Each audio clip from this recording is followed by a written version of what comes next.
So the book of Acts gives us the model for reaching the ends of the earth. So I'm in Burma right now. The island of Bali is absolutely spectacular. We are in Cambodia here. This is a beautiful family that lives in a village that we've done distributions with. In the Great Commission, let's remember Jesus said, go and make disciples of all nations. And for us at World Mission, it's really important that the Word of God be a part of that. I mean, how can you really become a disciple if you don't have access to the Word of God? We are in Kor, the middle of Rendili land, and all these brothers are Rendili pastors. So are you guys happy about these units? Yes. All right.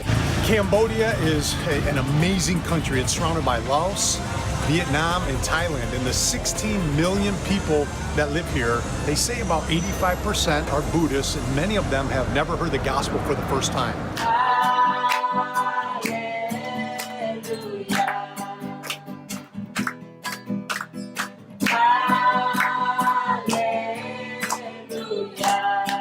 And hello and welcome. This is the Great Commission Update. My name is Rusty Humphries, and my co-host is right there. He's Greg Kelly. Greg, lots going on in the Great Commission. Again, the Great Commission is what? Boy, Rusty, it's great to be with you again. The Great Commission is Jesus' final words to his disciples, and it applies for all of us who call us and consider ourselves followers of him today. And basically what he said, Rusty, it's captured in a couple of places in the Gospels, the end of the book of Matthew and then also Mark. And he essentially said, all authority in heaven and earth is given to me. Therefore, he's passing it on to us. Go and make disciples of all nations. So he's really calling us and telling us to go into the world and share his good news of his story of what he did and how he loves all of humanity. And it's upon us and our generation to get that job done. All right, so it's obviously an important thing, and a lot of people go out and do them. I mean, you've got people that go around and go to some of the gnarliest places in the world, but there are some people that get a calling and they go with their church group, maybe when they're in high school or after that, and they go on a short-term mission trip. That's all great, or is there good, bad, and ugly there? Yeah, I mean, it's kind of a little bit of a mixed story there, Rusty. It started probably 60s and 70s, this idea of short-term mission trips. And basically, in the early 1900s, it was the long-term missionaries. And the people that would go around the turn of the century were the people that would go to Africa, and they would literally pack all of their stuff in a casket because they knew it was a one-way trip. And Really?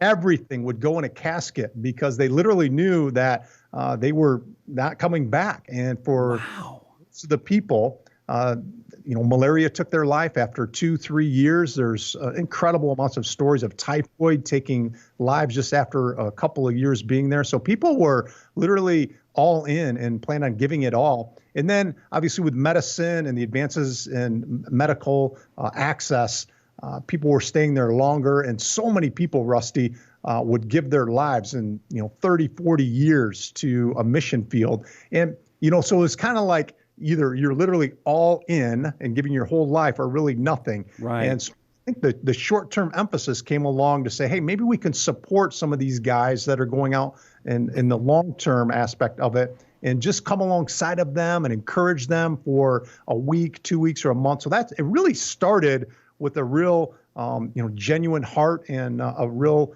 facilitating, helpful, aspect. And today there's still a lot of good things, but you're right. There is the good, there is the bad, and there is the ugly. And I think today it's fun to dig into that. So some of the good I would think would be, and this is what I experienced, and that is you can't really understand how it is unless you've really been there. You can tell me stories all day long. I can tell stories all day long. We're both pretty good storytellers. But until you've seen there, it doesn't, or touch the soil, it doesn't have as much of an impact, right? Yeah, absolutely. I mean, I think that a lot of the missionaries that are sent, their support base, whether it's finances or prayer or just encouragement, there's somewhat of a disconnect. I mean, I'm sending you a photo, I'm sending you my journal entry, and it just doesn't quite have the same effect until I've been there and I've experienced it. So a lot of the short-term emphasis was, hey, we're getting behind. It was all connected to the long-term missionary and kind of coming alongside of them. And you're absolutely right. When you go there and you taste it and you experience it, it has a transformational component to it. So Right. as I said, the whole short-term mission emphasis and phenomena started out with a very pure and very genuine intentions, but it's really, there's a lot of things that are happening that I think we need to be honest about and say, is this ultimately pushing the needle forward when we look at, again, Jesus' last words, go make disciples of all nations? And I think the answer to that. Yeah. Okay. So we've talked about the positives. Mm-hmm. You've got negatives, and I'm curious, what is it that you're thinking? Well, I think that there's the biggest negative is probably the issue of dependency and some of those things that can be caused. I mean, I think of a country like Haiti. So here it is in our own hemisphere, and we tell people all the time, Haiti is like an African country right here in our own backyard. I mean, you can get down to Miami in 2-hour flight from most parts of the United States, and then another 2-hour flight, and you're in Port-au-Prince, Haiti. Now, the government, just from an aid standpoint, Rusty, so this isn't necessarily the church activity, but from a government standpoint, the 4 decades before this recent earthquake that happened that we all heard so much about. So 4 decades before that, they tracked that, and the government aid from the U.S. was over $8 billion. Wow. Aid. And what they said is that from the beginning of that, when that aid started 4 decades earlier, to the conclusion of that aid going in, Haiti as a whole was 25% more impoverished after the culmination of that aid. So I don't understand. How can we give that kind of money and they're poorer? How is that possible? Well, I think there's a number of things. It's infrastructural. There's a lot of corruption there. There's a lot of mismanagement. It's almost an attitude. There's a dependency that's created inside of Haiti where people are just conditioned to be recipient. Right. So it's the whole adage: am I going to teach someone to fish, or am I going to give them a fish? And I think in the church, we have to also adopt that same mentality and say, are we encouraging these people to grow, or are we just conditioning them to be benefactors? Right. And that's the real risk of the short-term mission, because when we go and they just associate us with handing out candy and balloons and giving them new shoes and soccer balls, we got a real problem. Right. One of the things I saw in a documentary, and it was about the Clinton Foundation, and I'm not going to get political here, but let's just be real here. So a lot of money went to the Clinton Foundation after Haiti, and they came in and they spent a lot of money on rice. Now, rice, as I understand, was not a huge part of the Haitian diet, but because there was so much rice going into it, everybody started eating rice.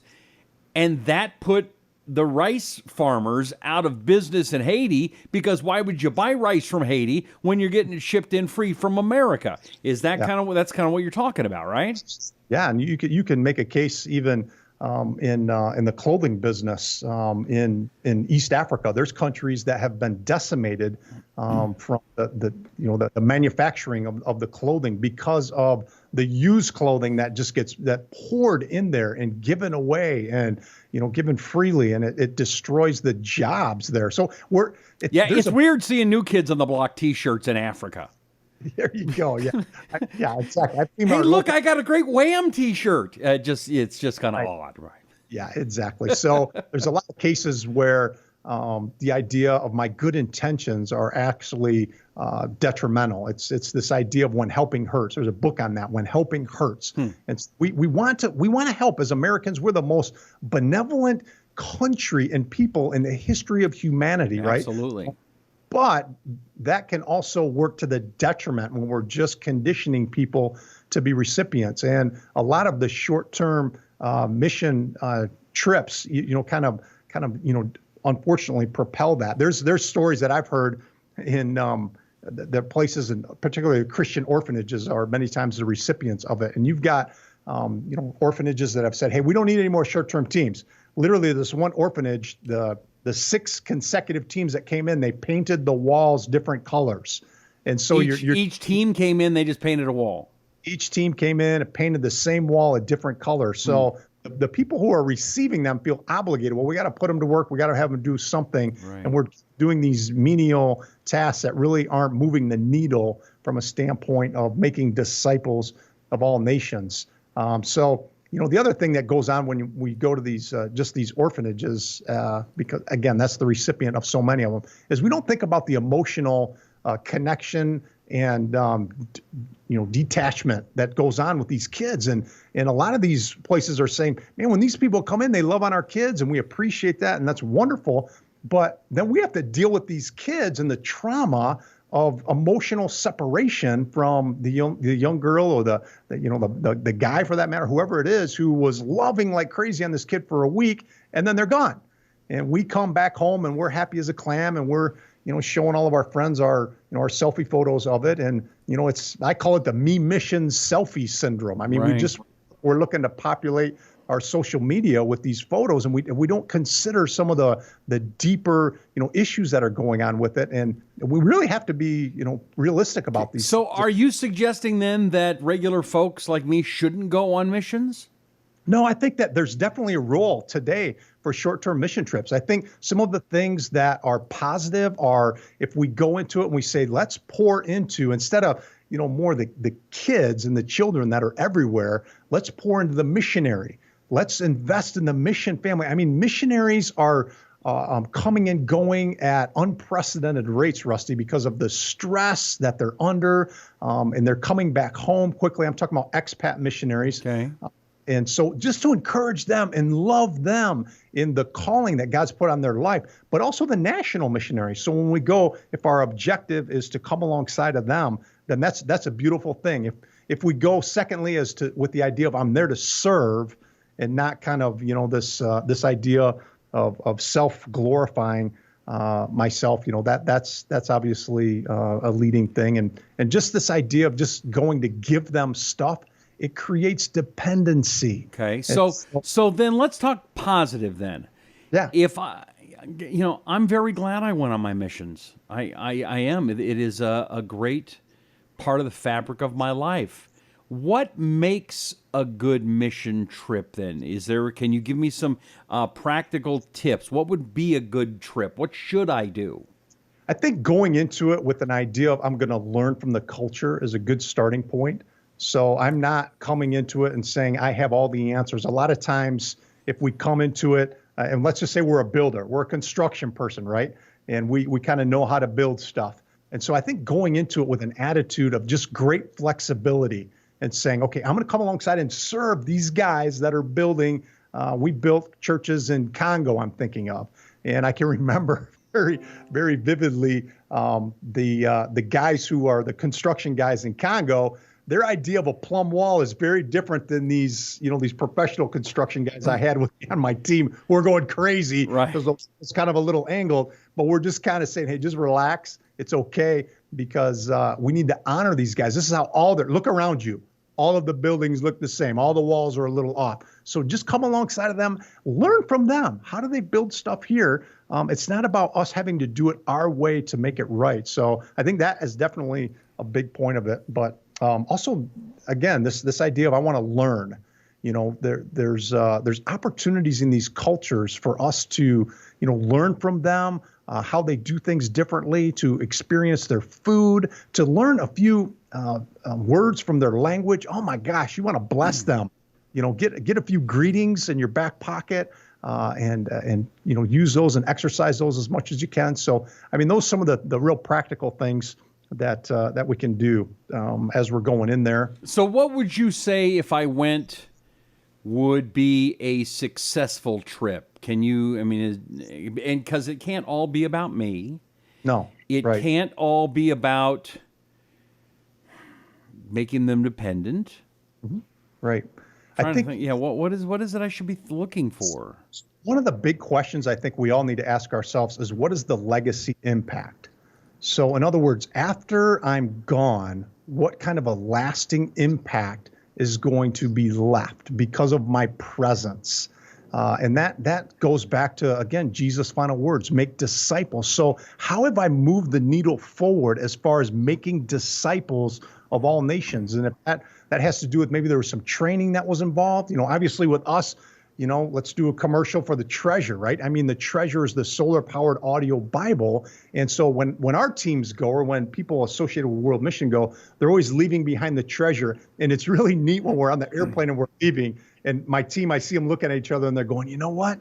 I bet they're listening to the Treasure right now. So it makes you feel like, wow, it's having an impact because of my presence and what I left behind. And Rusty, it can be so overwhelming when you go into places. You've seen it, right? That poverty just slaps you in the face and you're like, oh my gosh. I mean, I just feel like a drop in the ocean here. But we need to think about it from a standpoint of what God can do and how we can participate in what God is doing, and really get behind that from the mission standpoint, the Word of God, long-term training and teaching, all those kind of things. Is part of it maybe just do no harm? I go there and I look and I observe. Maybe I pass out a couple of treasures, but I kind of just stay in the background, or is that not enough? Yeah, I think that there's definitely opportunities. I think some of the traditional short-term teams, we need to rethink how we're doing it all together. And if we're not coming alongside to accomplish some of those things that I mentioned, then we need to rethink, do I even go? I mean, we have to think about the financial element, right? It's costing $2,000 to $3,000 per person. You send 10 people. I mean, just think about that economic impact of $25,000 to $30,000. So if we're going and we're having these legacy footprints, we're being a blessing to the missionaries that's there, the vision that's already on the ground, whether it makes sense to us or not. That's not the point. It's us coming alongside of what God is already doing. But I think that, just the flexibility piece is huge. And if we can tap into, what God is already doing and create that long-term footprint, then there definitely can be a win in there. There's no doubt about it. If you're watching on video, you'll be able to see this. If you're listening to the podcast, I want you to picture a big mason jar with a bunch of, what are those, gumballs? What is that behind you? They're gumballs. And they're a bunch of different colors. What is that? Well, I have all these gumballs here as a reminder to us. And I think, the application for short-term missions is very prevalent, because what this represents, Rusty, is all of the resources that are going into the mission field today. So what they'll say is there'll be about 2 million people in the U.S. that'll participate in some kind of a short-term mission trip. And it's going to equate to about $2 billion, okay? Wow. So this $2 billion is inside of here. This represents all of the resources that are invested into unreached people groups, places that have never heard the gospel. And if we were to take one out, this is the amount that goes towards those places that have never heard the gospel. All of the rest of these gumballs are going to places where the gospel is already established, where there's already an indigenous church planting movement, and it's friendly places. And so when we think about even the unreached people groups and the short-term missions, most of our short-term mission trips, Rusty, are going to places that are friendly, that are easy to get to, that are maybe the most inexpensive, and quite honestly, they're the places that are already Christian. And so that's one of the things we need to rethink when we're talking about short-term missions, because we're going to the places that already everybody has already heard the gospel, or the Great Commission essentially has been fulfilled. Right. On the other hand, though, you certainly want them to go to one of those places if they have this calling than you do, where Boko Haram is. Yeah. I mean, I think from an exposure standpoint, again, we have to ask ourselves, what's the ultimate objective? If, for example, a church says, I want to send a short-term mission trip to Haiti to be a blessing to missionaries we support with, and then they've done some proper pre-trip planning and preparation, and then post-trip debriefing, which is critical. So how does that apply to you today? You're not the long-term missionary in Haiti. What are you going to do with that experience that God gave you? And then how are you going to use that, really in not just about Haiti, but from a worldview standpoint? And I think that becomes a very successful reason for going to a place that's already Christian. And, let's not forget, we're talking about the Great Commission, obviously, and unreached people groups is such a focus of world mission. But, the Bible also has a great verse that says, pure and undefiled religion is caring for orphans and widows in their distress. So it all works together, right? The issue is there's a disproportionate amount of resources, including short-term teams, that are going to places already Christian. And so we need to just ask ourselves some of those harder questions instead of just, well, that's what we've always done. We've always sent our high school youth group to Haiti every year. That's not a very good reason to do that short-term mission trip. Okay. Greg, I know there's a lot going on at World Mission. Quickly, any great commission updates, any stories going on around the world that folks need to know about? Yeah, we just got some updates from Northern Kenya. We've been talking about Northern Kenya and the drought situation. There's a couple of new wells up there, so we've gotten some great encouragement from different villages among the Turkana people, which is, if you look at a map of Kenya, it's way up in the northwest corner bordering Ethiopia and Sudan, and the people have been so encouraged. At the same time, Rusty, that's an area where there's a lot of conflict among the people groups, and it's kind of, in a lot of ways, like the wild, wild west, where there's still cattle rustling and stealing camels and that kind of thing. And one of our partners, unfortunately, told of one of their friends who just recently was killed in one of those ambushes as you just watching his camels, and another group came through, and it's just devastated this particular family. And so, those are the real things just that we'd never hear about in the, in the media or the news that are going on a really a daily basis. Mm-hmm. So on one hand, we're celebrating what's going on there and some new water opportunities and new churches being planted, but also the reality of just how harsh these environments are that really haven't had a gospel witness yet. Okay, so if you want to help the Great Commission, if you want to help World Mission, best place to go is www.worldmission.cc, right, Greg? Right, that's right. They can go there and they can help us. And, one practical way, Rusty, when people do go on these short-term trips, take some treasures with you. So can people call you or write and get those to bring with them? Absolutely. Absolutely. The people that they'll be dealing with, we know, are going to be mainly oral learners. And so they'll be able to gather around and listen to the Word of God in the language that the people speak where you're going. So it's a phenomenal resource for these short-term mission trips. That's awesome. So how would they contact you to get those? They would either go to the website, worldmission.cc, or contact our office at 616-534-5689. Well, there's your Great Commission Update. Greg Kelly, that's his name. I'm Rusty Humphries, and we'll see you next time here on the Great Commission Update.